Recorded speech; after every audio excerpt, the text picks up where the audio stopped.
Assalamualaikum teman-teman. Halo, kenalin aku Nabilah Nurkhalisa dengan NIM 210106078 dari kelas C dengan dosen pengampu Ibu Apoteker Anis Pujir Hayu MSI dengan mata kuliah mikrobiologi.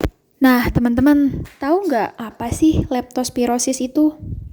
Leptospirosis merupakan penyakit infeksi yang ditularkan melalui urin hewan yang dapat menginfeksi manusia dan hewan.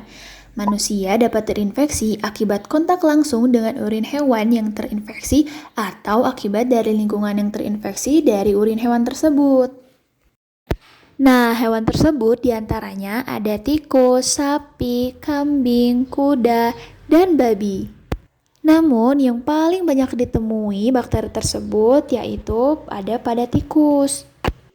Nah, teman-teman, penyakit leptospirosis ini disebabkan oleh suatu bakteri, yang dimana bakteri tersebut dinamakan Leptospira, yang menginfeksi hewan-hewan di Indonesia.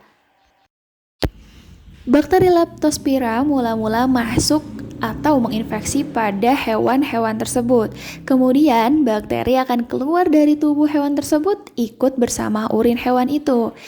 Karena leptospira itu hidup pada ginjal hewan-hewan tersebut, sehingga jika urin hewan tersebut tersentuh pada kulit manusia yang luka, maka manusia ikut terinfeksi bakteri leptospira, dan terkenalah leptospirosis. Teman-teman, tahu nggak sih bahwa telah dilakukan pendataan di Indonesia pada tahun 2016 mengenai jumlah penduduk yang terdeteksi leptospirosis? Ada sekitar 167 orang dan 32 diantaranya mengalami kematian. Hal ini membuktikan bahwa leptospirosis merupakan kasus yang mesti kita waspadai kejadiannya, karena perjalanan penyakit yang buruk dan waktu yang dibutuhkan dari awal bakteri masuk hingga menyebabkan suatu penyakit hanya dalam waktu singkat. Nah, maka dari itu penting untuk kita mengenali faktor-faktor apa saja sih yang dapat mengakibatkan kita terkenanya atau terinfeksinya bakteri leptospira? Nah, faktor resiko yang pertama merupakan pekerjaan, yang dimana pekerjaan tersebut seperti pertanian, perkebunan, dokter hewan, yang dimana mereka langsung berinteraksi dengan hewan-hewan tersebut. Yang kedua, banjir atau genangan air, yang dimana terkadang air tersebut telah terkontaminasi dengan urin hewan yang terkontaminasi bakteri leptospira. Yang ketiga, ada tumpukan sampah, di mana tempat-tempat kotor yang sering dijadikan tempat sarangnya para tikus yang dapat menyebabkan leptospirosis. Nah, teman-teman, penting juga loh untuk kita mengetahui tanda atau gejala seseorang terkenanya penyakit leptospirosis. Tanda-tanda atau gejala terinfeksinya leptospirosis.